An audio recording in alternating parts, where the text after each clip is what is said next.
Dear students, अस्सलाम वालेकुम। This is me R N Farah and you are watching my YouTube channel nursing with Farah. आज की इस important video में मैं आपके साथ डिस्कस करूंगी नर्सिंग रिसर्च, जो कि हमारे पास post R N third semester में एक सब्जेक्ट है। अगर इस सब्जेक्ट की इंपॉर्टेंस की बात करूं तो हमारे जीपीओ को अप करने के लिए और हमारे क्रेडिट आवर्स में इसके आवर्स जो हैं वो बहुत ज़्यादा हैं और इसकी इंपॉर्टेंस बहुत ज़्यादा है। तो नर्सिंग रिसर्च जो है वो हमारे साथ बायोस्टैट जो हमारा सब्जेक्ट था post R N second semester में, उसके साथ ही इंटरलिंक्ड है। और बहुत सारे कॉन्सेप्ट जो हमने post R N second semester में पढ़े थे वो वही वाले कॉन्सेप्ट्स हम इसमें यूज़ करेंगे और इसके साथ लिंक करेंगे। बेसिकली नर्सिंग रिसर्च में हम पढ़ेंगे कि सबसे पहले तो हम पढ़ेंगे रिसर्च होती क्या है, नर्सिंग रिसर्च क्या होती है, रिसर्च की टाइप्स कौन सी हैं, रिसर्च में हम किस तरह टॉपिक सेलेक्ट करते हैं, प्रॉब्लम क्या होता है, पर्पस क्या होते हैं, ऑब्जेक्टिव्स क्या होते हैं, लिटरेचर रिव्यू क्या होता है, एथिकल कंसिडरेशन कौन कौन सी होती हैं, कौन सा फॉन्ट यूज़ करते हैं, लिमिटेशंस कौन सी होती हैं। ये सारी चीज़ें जो हैं ये हम अपने इस पूरे सब्जेक्ट में डिस्कस करेंगे। और ये चैप्टर जो है ये इस सब्जेक्ट जो है ये बहुत ज़्यादा इंपॉर्टेंट है, इसको आप इग्नोर नहीं कर सकते। अगर ये है कि आप कहें कि इसमें से कुछ चीज़ें हम स्किप कर दें, एग्ज़ाम में नहीं आएंगी, तो वो आप इसमें स्किप कर भी देंगे, एग्ज़ाम में नहीं भी आएंगी तो लेकिन फोर्थ सेमेस्टर में आपके लिए इशू होगा, क्योंकि फोर्थ सेमेस्टर में हमने खुद रिसर्च एक करके सबमिट करानी होती है। ये हमारा एक 100 मार्क्स का एक सब्जेक्ट होता है फोर्थ सेमेस्टर में। तो वक्त को ज़ाया किए बगैर आज की इस इंपॉर्टेंट वीडियो में मैं आपको बताऊंगी कि नर्सिंग रिसर्च में हमारे पास टोटल कितने चैप्टर्स हैं और उन चैप्टर्स में हम क्या पढ़ेंगे। सबसे पहले तो मैं आपको बता दूं कि नर्सिंग रिसर्च जो रिसर्च हमारे पास सब्जेक्ट है बेसिकली इसके हमारे पास टोटल जो है वो 14 यूनिट्स हैं, जिनको हम वन बाय वन डिस्कस भी करेंगे इंशाल्लाह अपने ट्यूशन लेक्चर्स में भी और वैसे भी। सबसे पहले है introduction to nursing research. Nursing research होती क्या है, ठीक है, ये डिस्कस करेंगे। फिर क्वांटिटेटिव रिसर्च क्या होती है, क्वालिटेटिव रिसर्च क्या होती है, इनके आगे फर्दर जो टाइप्स हैं उनको डिस्कस करेंगे। आउटकम रिसर्च क्या होती है, research problem, hypothesis, objective, significance, scope, unit 4 में ये चीज़ें डिस्कस करेंगे। यूनिट नंबर 5 में रिसर्च क्वेश्चन और हाइपोथेसिस को डिस्कस करेंगे, लिटरेचर रिव्यू डिस्कस करेंगे, थ्योरेटिकल और कॉन्सेप्चुअल फ्रेमवर्क क्या होते हैं, मॉडल्स क्या होते हैं, एथिकल कंसिडरेशन कौन सी है रिसर्च की, ये एथिक्स हमारा थर्ड सेमेस्टर का एक चैप्टर है, उसमें भी हम पढ़ेंगे। और इसमें ये हमारे पास एक चैप्टर है, ये चैप्टर उस पूरे सब्जेक्ट के साथ इंटरलिंक्ड है। उसके बाद सैम्पलिंग मेयर्स टूल्स, या हम किस तरह सैम्पलिंग करते हैं, सैम्पल हम जो कोई रिसर्च करते हैं सैम्पलिंग किस तरह करते हैं, कौन सा मेथड यूज़ करते हैं, डाटा किस तरह कलेक्ट करते हैं, डाटा को किस तरह एनालाइज करते हैं, डाटा को इंटरप्रेट किस तरह करते हैं, लिमिटेशंस क्या हैं, जो चीज़ें हम लिमिटेशंस में रखते हैं, और कौन कौन सी चीज़ें हैं जो रिकमेंडेशन में हम यूज़ करते हैं।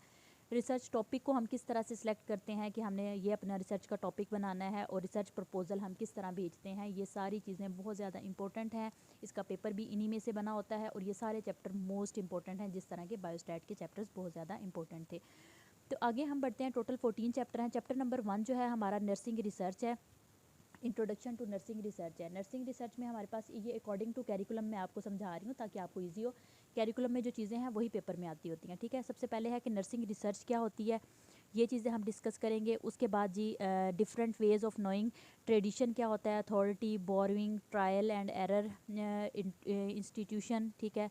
उसके बाद इंस्टीट्यूशन, रिसर्च, ये चीज़ें हम डिस्कस करेंगे। रोल ऑफ नर्स का, BSN, MS, PhD, मतलब नर्सिस का क्या रोल है, और evidence based practice through research हम किस तरह करेंगे, ये चीज़ हम डिस्कस करेंगे चैप्टर नंबर 1 में।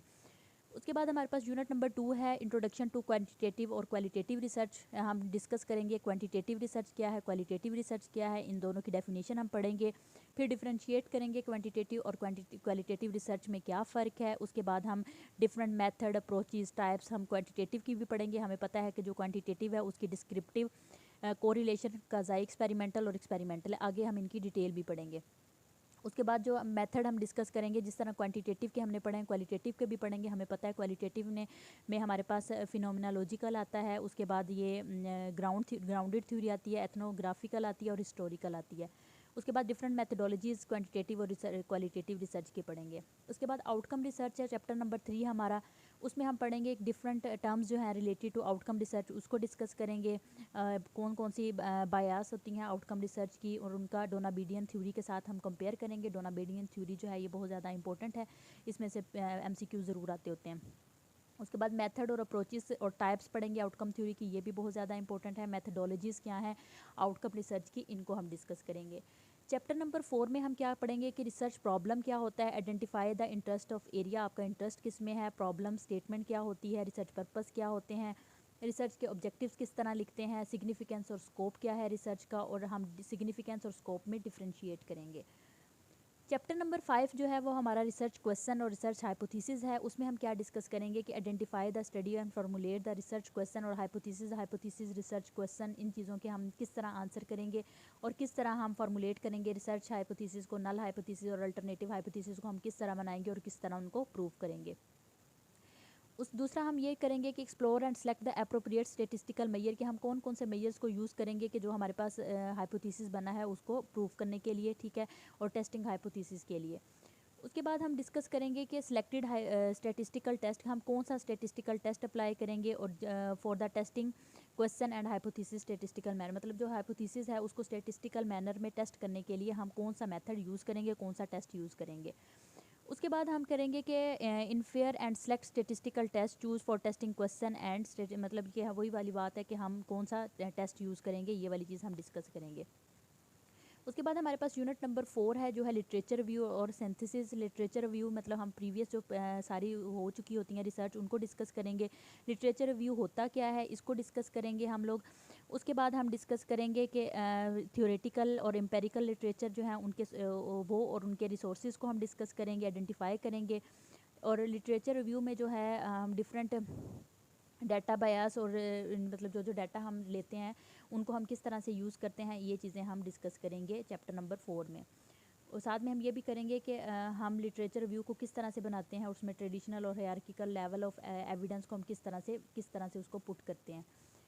क्वेश्चन यूनिट नंबर 7 में हम थ्योरेटिकल और कॉन्सेप्चुअल फ्रेमवर्क और मॉडल को यूज़ करेंगे। हम डिफरेंट टाइप्स ऑफ मॉडल्स और फ्रेमवर्क को यूज़ करेंगे रिसर्च फ्रेमवर्क में, ठीक है। उसके बाद थ्योरेटिकल और कॉन्सेप्चुअल फ्रेमवर्क को डिस्कस करेंगे कि वो होता क्या है, उनको किस तरह से यूज़ करना है और रिसर्च में उनको मतलब वैसे तो वो होते हैं थ्योरेटिकल और कॉन्सेप्चुअल फ्रेमवर्क हमें पता है क्या होते हैं, लेकिन रिसर्च में उनको किस तरह यूज़ करना है ये चीज़ हम डिस्कस करेंगे।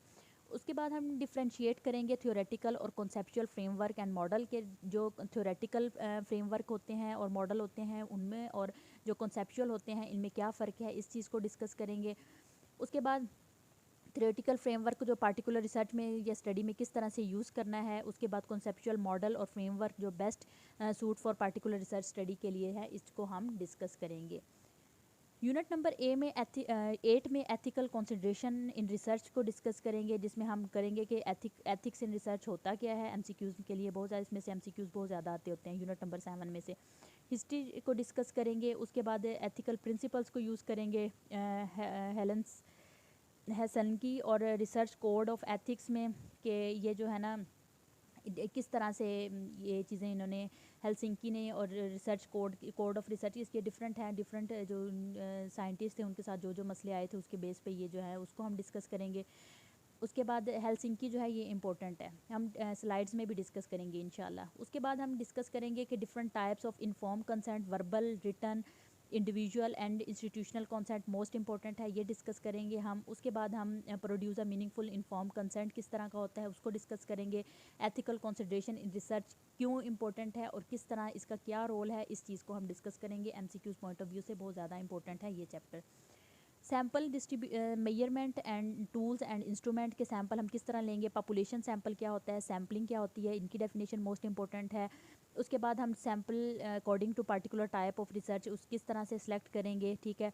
उसके बाद मेजरिंग टूल जो है उसको किस तरह क्वांटिटेटिव में किस तरह करेंगे, क्वालिटेटिव में किस तरह करेंगे, इंटरव्यू गाइड और इंटरव्यू शेड्यूल में क्या फ़र्क है, रिलायबिलिटी और वैलिडिटी ऑफ क्वेश्चनियर में क्या फ़र्क है, रिलायबिलिटी ऑफ एंड वैलिडिटी उसको इस्टेब्लिश भी करेंगे, ठीक है। पहले डिस्कस करेंगे और फिर उसको इस्टेब्लिश करेंगे। Data collection and data analysis हमारा चैप्टर नंबर 10 है।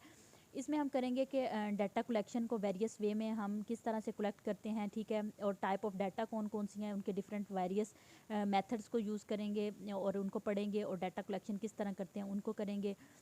उसके बाद क्वांटिटेटिव का अलग और क्वालिटेटिव का अलग, एसपीएसएस और नेवीवो एनवीआईवीओ ये स्टेटिस्टिकल टेस्ट होते हैं, एमसीक्यूज़ में पूछा जाता है कि ये एसपीएसएस क्या होता है, एनवीआईवीओ क्या होता है, तो ये एमसीक्यूज़ में आता होता है। ये मैं आपको स्लाइड्स में बताऊंगी ये क्या होते हैं। उसके बाद इंटरप्रिटेटिंग द रिसर्च फाइंडिंग को हम किस तरह इंटरप्रिटेट करेंगे, ठीक है।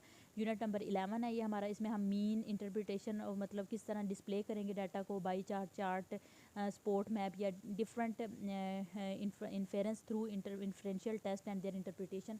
ये चैप्टर इतना ज़्यादा इंपॉर्टेंट नहीं है, लेकिन हम इसको 11 चैप्टर को इंशाल्लाह ज़रूर पढ़ेंगे अपने वीडियोस में। लिमिटेशन और रिकमेंडेशन क्या है कि हमने रिसर्च जब करनी है कौन कौन सी चीज़ों को हमने छोड़ना है और कौन कौन सी चीज़ों को हमने ऐड करना है।